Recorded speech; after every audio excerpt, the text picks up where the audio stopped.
지금 살고 계신 집의 문턱을 한번 내려다 보십시오. 현대식 아파트라 문턱이 없다면 현관문 바닥에 턱이라도 좋습니다. 예부터 우리 조상님들은 문턱을 절대 밟지 말라고 엄히 가르치셨습니다. 단순히 나무가 상할까봐 그러셨을까요? 아닙니다. 문턱은 이 집을 지키는 가신자션들의 목이며 이승의 온기와 저승의 냉기가 맞닿는 유일한 경계이기 때문입니다. 만약 당신이 무심코 그 경계를 밟아 누른다면 그 틈 사이로 무엇이 비집고 들어올지 상상해 보셨습니까? 오늘 들려드릴 이야기는 그 사소한 실수 하나로 집안 전체가 저승의 식탁이 되어버린 한 명문가의 처절한 기록입니다. 한양 근교에서 이름난 재력가이자 학식 높은 김진사댁은 언제나 활기가 넘쳤습니다. 외아들 진우는 총명하여 장원급제를 앞두고 있었고 안방마님은 자애롭기로 소문이 자자했지요. 집안 곳곳에는 따스한 햇살이 내려앉았고 정원의 나무들은 철마다 아름다운 꽃을 피웠습니다. 하지만 이 완벽한 평화가 얼마나 위태로운 것인지 아는 이는 아무도 없었습니다. 집안을 지키는 성주신과 문전신은 매일 아침 문턱을 경계로 잡귀들의 출입을 엄격히 막아내며 이 집의 복을 지켜내고 있었습니다. 사건은 진우의 과거 시험 당일 아침에 일어났습니다. 늦잠을 잔 진우가 서둘러 짐을 챙겨 방을 나서던 중이었습니다. 급한 마음에 신발을 신으려 뛰어내리던 진우의 발이 안방과 마당을 잇는 굵은 나무 문턱을 쾅 하고 정면으로 내리눌렀습니다. 그 순간 공기가 일렁이며 기분 나쁜 파열음이 집안 전체에 울려 퍼졌습니다. 아이쿠, 진우는 잠시 휘청였지만 대수롭지 않게 여기고 대문을 나섰습니다. 하지만 그가 밟고 지나간 문턱 위에는 눈에 보이지 않는 미세한 균열이 생겼고 그 틈으로 이승의 것이 아닌 서늘한 냉기가 스며 나오기 시작했습니다. 진우가 떠난 그날 밤부터 집안에 이상한 일이 벌어지기 시작했습니다. 잠자리에 든 안방마님은 방바닥 아래에서 무언가 긁어대는 소리를 들었습니다. 서걱, 서걱. 마치 굶주린 짐승이 나무 판자를 갉아먹는 듯한 소리였습니다. 마님은 쥐가 들었나 싶어 하인들을 시켜 바닥을 살폈지만 아무것도 발견되지 않았습니다. 소리는 오직 문턱 근처에서만 시작되어 방 안으로 서서히 스며들었습니다. 그 소리가 들릴 때마다 방 안의 촛불은 이유 없이 흔들렸고 따뜻했던 공기는 마치 얼음물을 끼얹은 듯 순식간에 식어갔습니다. 사흘째 되던 날 밤 폭우가 쏟아지는 가운데 대문을 두드리는 소리가 들렸습니다. 계십니까? 길 잃은 과객이 온데 하룻밤만 신세를 질 수 있겠습니까? 하인이 나가보니 검은 삿갓을 깊게 눌러쓴 사내가 서 있었습니다. 평소라면 엄격히 신원을 확인했겠지만 이상하게도 그날따라 하인은 홀린 듯 문을 열어주었습니다. 사내가 마당을 지나 안채로 향할 때 그가 밟는 땅마다 검은 물기가 배어 나왔습니다. 그는 문턱 앞에 잠시 멈춰 섰습니다. 진우가 밟았던 바로 그곳이었습니다. 사내는 기괴하게 입꼬리를 올리며 가볍게 그 문턱을 넘어 집 안으로 발을 들였습니다. 사내가 손님 방에 머물기 시작한 뒤로 가장 먼저 변한 것은 안방마님이었습니다. 자애롭던 그녀는 온데간데 없고 사소한 일에도 불같이 화를 내며 하인들을 핍박하기 시작했습니다. 이 국물 맛이 왜 이리 밍밍하냐? 나를 무시하는 것이냐? 마님은 며느리가 올린 밥상을 엎어버리기까지 했습니다. 엎어진 국물이 문턱으로 흘러가자 마님은 그것을 닦으려 하기보다 멍하니 문턱을 응시하며 중얼거렸습니다. 드디어 드디어 문이 열렸구나. 마님의 눈동자는 평소와 달리 초점이 없었고, 피부는 마치 죽은 이의 그것처럼 푸르스름한 빛을 띠기 시작했습니다. 집안의 기둥인 김진사 역시 원인 모를 병에 걸려 자리에 누웠습니다. 의원들은 독한 감기라 처방했지만 약을 먹어도 차도가 없었습니다. 김진사는 매일 밤 가위에 눌리며 비명을 질렀습니다. 문턱에 시커먼 놈들이 줄을 지어 들어오고 있다. 청아, 저들을 막아라. 진사는 헛것을 보듯 문턱 쪽을 가리키며 바들바들 떨었습니다. 그의 몸은 하루가 다르게 말라갔고 방 안에는 퀴퀴한 곰팡이, 냄새와 썩은 나무 냄새가 진동했습니다. 집안을 지키던 성주신의 기운은 이미 쇠락하여 방구석에는 검은 그림자들이 아리를 틀고 있었습니다. 과거 시험을 마치고 당당히 급제하여 돌아온 진우는 집안의 풍경을 보고 경악했습니다. 불과 보름 전만 해도 생기가 넘치던 집은 이제 음산한 기운만이 가득했습니다. 정원의 꽃들은 모두 시들어 검게 변했고 하인들은 겁에 질려 눈을 맞추지 못했습니다. 진유가 안채로 들어가려 문턱을 넘으려는 순간 그의 발목을 무언가 서늘한 손길이 붙잡는 듯한 느낌이 들었습니다. 밑을 내려다보니 자신이 밟았던 문턱의 균열 사이에서 시커먼 진액이 흘러나오고 있었습니다. 이게 대체 무슨 일이란 말인가? 진우는 집안에 머물고 있는 그 의문의 사내를 찾아 사랑채로 향했습니다. 방 안으로 들어서자 코를 찌르는 듯한 비린내와 흙냄새가 진동했습니다. 사내는 삿갓을 벗지 않은 채 밥상을 마주하고 있었는데 그 광경이 기괴하기 짝이 없었습니다. 밥상 위에는 정갈한 음식 대신 썩은 나무 토막과 시커먼 흙더미가 놓여 있었고 사내는 그것을 아주 맛있게 씹어 삼키고 있었습니다. 진우가 떨리는 목소리로 정체를 묻자 사내는 낮게 읊조렸습니다. 나는 그저 열린 문으로 들어온 나그네일 뿐이오. 당신이 친절히 문턱을 밟아 길을 내어주지 않았소. 사내의 그림자가 벽면에 길게 드리워졌는데 그것은 사람의 형상이 아니라 수많은 발이 달린 지네와 같은 모습이었습니다. 진유가 사내와 대치하는 동안 집안의 생명력은 급격히 메말라갔습니다. 관간에 쌓아둔 쌀 가마니는 하룻밤 사이에 모두 잿가루로 변해버렸고 우물물에서는 썩은 고기 냄새가 나기 시작했습니다. 하인들이 정성껏 준비한 음식들도 문턱을 넘어 방 안으로 들여가는 순간 시커멓게 부패하며 구더기가 들끓었습니다. 마치 집안 자체가 거대한 무덤으로 변해가는 듯했습니다. 안방마님은 그 썩은 음식들을 손으로 집어먹으며 깔깔거리고 웃어댔습니다. 이게 진짜 맛이구나. 저승의 맛이 이렇게 달콤할 줄이야. 마님의 손톱은 이미 검게 변해 있었고 입가에는 검은 진액이 흐르고 있었습니다. 진우는 이 모든 재앙이 자신이 밟았던 그 문턱에서 시작되었음을 뼈저리게 실감했습니다. 공포가 극에 달한 어느 날 밤, 집을 도망치려던 어린 몸종 하나가 안채 문턱을 넘으려다 변을 당했습니다. 발을 딛는 순간 진우가 냈던 문턱의 균열이 잎처럼 쩍 벌어지더니 아이의 발목을 꽉 물어버린 것입니다.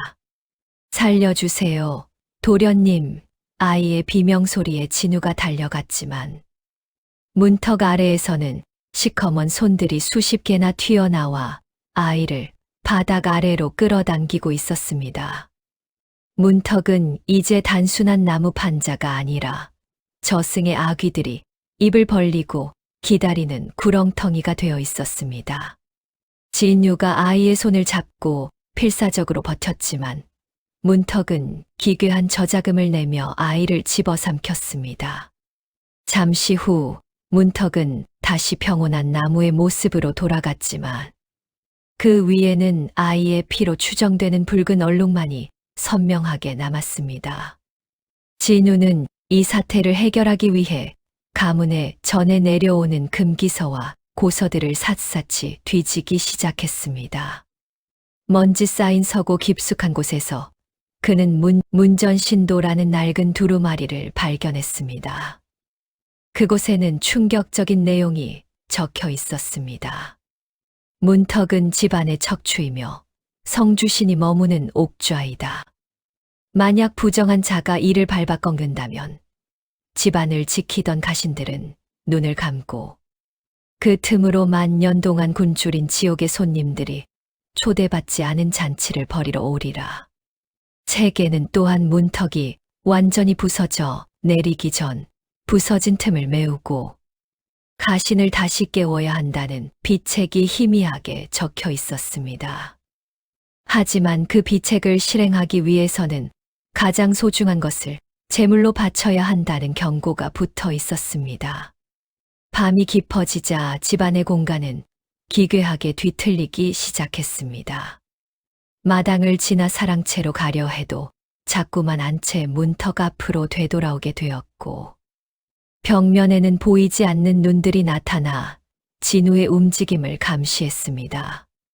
집안의 모든 거울과 물그릇에는 가족들의 얼굴 대신 흉측하게 일그러진 망자들의 얼굴이 비쳤습니다.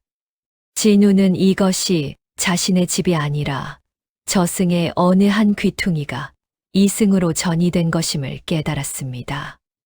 문턱의 균열은 이제 거실 천장까지 뻗어 올라가 집안을 반으로 갈라놓으려 하고 있었습니다. 진우는 더 이상 지체할 시간이 없음을 직감했습니다.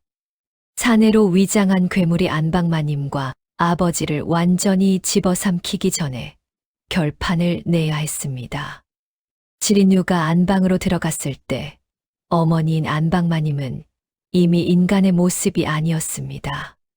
그녀는 네 발로 천장에 매달려 진우를 내려다보며 쉬쉬 소리를 내고 있었습니다. 진우야, 왜 이제 왔니? 너도 이리 와서 우리 손님들과 인사를 나누렴. 마님의 등 뒤에서는 수많은 검은 그림자들이 뱀처럼 따리를 틀고 있었습니다. 진유가 가지고 온 부적과 경문을 내밀었지만 마님은 그것을 비웃듯 손가락 하나로 태워버렸습니다. 이미 문턱을 통해 들어온 악귀들이 마님의 영혼을 잠식해버린 상태였습니다. 진우는 눈물을 흘리며 결심했습니다. 어머니를 구하기 위해서는 그 추악한 문턱의 틈을 자신의 손으로 닫아야만 한다는 것을 말입니다. 진우는 고서에 적힌 대로 깨끗한 소금과 쌀을 문턱의 균열에 뿌리며 정화 의식을 시작했습니다. 하지만 의식이 시작되자마자 문턱에서는 비명소리와 함께 시커먼 연기가 폭발하듯 뿜어져 나왔습니다. 어리석은 인간아, 이미 문은 열렸고 우리는 이곳을 탐했다. 삿갓을 쓴 사내가 어느새 진우의 뒤에 나타나 비웃었습니다. 사내의 손이 진우의 목을 조여왔고 진우가 뿌린 소금은 순식간에 검은 재로 변해 흩어졌습니다. 가신들을 깨우기 위한 진우의 필사적인 기도는 허공으로 흩어졌고 오히려 문턱의 균열은 더 넓게 벌어지며 집안의 기둥들을 무너뜨리기 시작했습니다. 진우는 자신의 힘만으로는 이 거대한 저승의 흐름을 막을 수 없음을 깨닫고 절망에 빠졌습니다. 사내는 천천히 삿갓을 벗어 던졌습니다. 그 아래에 감춰진 얼굴은 사람의 것이 아니었습니다. 눈이 있어야 할 자리에는 깊은 구멍만이 뚫려 있었고 얼굴 전체가 수많은 입으로 뒤덮여 기괴한 소리를 내뱉고 있었습니다. 나는 문턱을 넘지 못한 원혼들의 집합체이며 너희 가문의 조상들이 밟고 지나갔던 그 수많은 원한의 무게다. 사내는 진우에게 진실을 폭로했습니다. 이 가문이 누려온 부귀영화가 사실은 타인의 눈물 위에 세워진 것이며 진유가 밟은 문턱은 그동안 억눌려 왔던 인과응보의 둑을 터뜨린 것에 불과했다는 사실을요. 진유는 조상들의 죄업과 자신의 실수가 맞물려 이 거대한 비극을 만들어냈음을 알게 되었습니다. 사내의 비웃음 속에서 진우는 고서의 마지막 문장을 다시 떠올렸습니다. 가장 소중한 것을 바쳐 가신을 깨워라. 진우는 그것이 자신의 목숨이라 생각했습니다. 하지만 사내가 보여준 환상 속에서 깨달은 진실은 달랐습니다. 이 가문이 대대로 지켜온 명예와 부귀, 그리고 자신이 그토록 갈망했던 장원급제의 꿈이야말로 탐욕으로 쌓아 올린 이 집안의 가장 큰 업보였습니다. 진우는 품속에 소중히 간직했던 어사화와 과거 합격 통지서를 꺼냈습니다. 이것을 포기하는 것은 자신의 인생 전체를 부정하는 것과 같았으나 부모님과 집안을 살릴 유일한 길임을 직감했습니다. 진유가 재물을 태우려 하자 천장에 매달려 있던 마님이 번개처럼 내려와 진우의 어깨를 낚아채었습니다. 그것을 태우면 너는 아무것도 아니게 된다. 평생을 노력한 내 인생이 아깝지 않으냐. 마님의 목소리에는 수천 명의 원혼이 섞여 들려왔습니다. 마님의 손톱이 진우의 살을 파고들었지만 진우는 피를 흘리면서도 멈추지 않았습니다. 어머니, 이것은 어머니를 지키기 위한 것이 아니라 우리 가문의 죄를 씻기 위한 것입니다.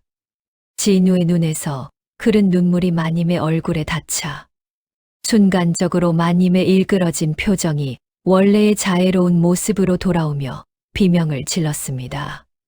사내는 진우의 발치 아래 땅을 가리켰습니다. 보아라, 내가 밟고 서 있는 이 문턱 아래 무엇이 있는지. 진우의 눈앞에 환영이 펼쳐졌습니다. 수백 년 전 이 집을 지을 때 조상들이 땅의 기운을 누르기 위해 억울한 자들의 유고를 문턱 아래 묻었던 잔혹한 광경이었습니다. 문턱은 그동안 그 원혼들이 밖으로 나오지 못하게 누르고 있던 봉인이었던 셈입니다. 진유가 그 문턱을 밟아 균열을 낸 것은 단순히 나무를 부순 것이 아니라 수백 년간 쌓여온 원한의 둑을 터뜨린 행위였습니다. 사내는 그 원혼들의 왕이었고 이제 이 집 전체를 저승의 일부로 만들려 하고 있었습니다. 진유가 마침내 자신의 합격 통지서와 가문의 족보를 촛불에 던져 넣었습니다. 종이가 타오르며 푸른 불꽃이 솟구치자 집안 전체가 거대한 진동과 함께 흔들리기 시작했습니다. 성주신이시여, 집안의 업보를 태우니 다시 눈을 뜨소서. 무너져가던 대들보 위로 황금빛 거인이 서서히 형상을 드러냈습니다. 오랫동안 잠들었던 집안의 수호신이 깨어난 것이었습니다. 가시는 거대한 손으로 문턱의 균열을 짓눌렀고 집안 곳곳에 숨어있던 검은 그림자들은 비명을 지르며 문턱 아래의 구멍으로 빨려 들어가기 시작했습니다. 가신의 강력한 힘에 밀려 삿갓쓴 사내도 더 이상 버티지 못했습니다. 이곳은 영원히 우리들의 식탁이 될 것이었다. 인간 주제에 감히 사내는 진우를 길동무로 삼으려 발톱을 세웠지만 가신의 빛에 가로막혀 서서히 소멸해 갔습니다. 문턱에 벌어진 틈새로 수만 개의 검은 손들이 튀어나와 사내를 아래로 끌어당겼습니다. 사내가 사라진 자리에는 진우가 밟았던 바로 그 나무 문턱만이 남았습니다. 균열은 서서히 메워졌고 집안을 감돌던 음산한 냉기도 거짓말처럼 사라졌습니다. 하지만 그 대가는 가혹했습니다. 폭풍이 지나간 자리, 진우의 집은 더 이상 예전의 화려한 명문가가 아니었습니다. 족보와 관직을 포기한 대가로 김진사 댁의 재산은 몰수되었고 아버지는 관직을 잃고 평범한 백성이 되었습니다. 어머니는 제정신으로 돌아왔지만 그날의 충격으로 평생 말을 잃게 되었습니다. 진우 역시 장원급제의 기회를 잃고 평범한 농사꾼의 삶을 살게 되었습니다. 하지만 진우는 후회하지 않았습니다. 비록 부귀영화는 사라졌으나 문턱 너머에서 들려오던 그 지옥 같은 비명 소리가 멈춘 것만으로도 충분했기 때문입니다. 모든 것이 평온을 되찾은 듯 보였지만 진유가 밟았던 그 안채의 문턱 위에는 끝내 지워지지 않는 붉은 자국 하나가 남았습니다. 아무리 씻어내고 대패로 깎아내도 비가 오는 날이면 그 자리는 마치 살아있는 상처처럼 붉게 달아오르며 서늘한 기운을 내뿜었습니다. 가신이 다시 문을 닫았으나 한 번 무너졌던 경계의 흔적은 영원히 남게 된 것입니다. 진우는 매일 아침 그 문턱 앞에 맑은 물을 떠다 놓으며 기도했습니다.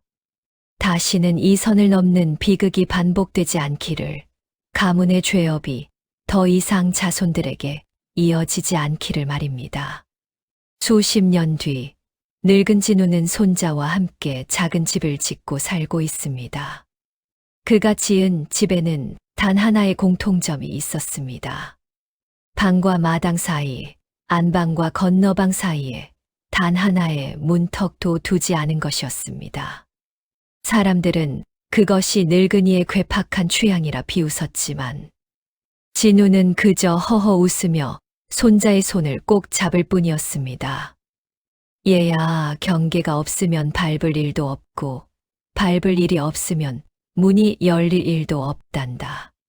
진우는 매일 밤 잠들기 전 현관 입구를 유심히 살피며 혹시라도 보이지 않는 손님이 들어오지는 않았는지 확인하곤 했습니다.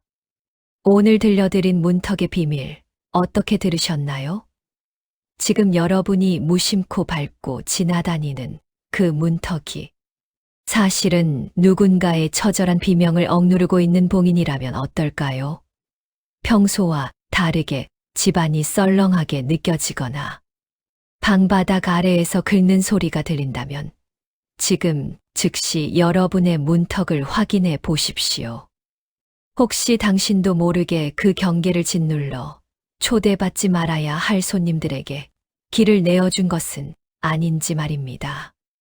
밤길 조심하시고 특히 오늘은 문턱을 밟지 마십시오.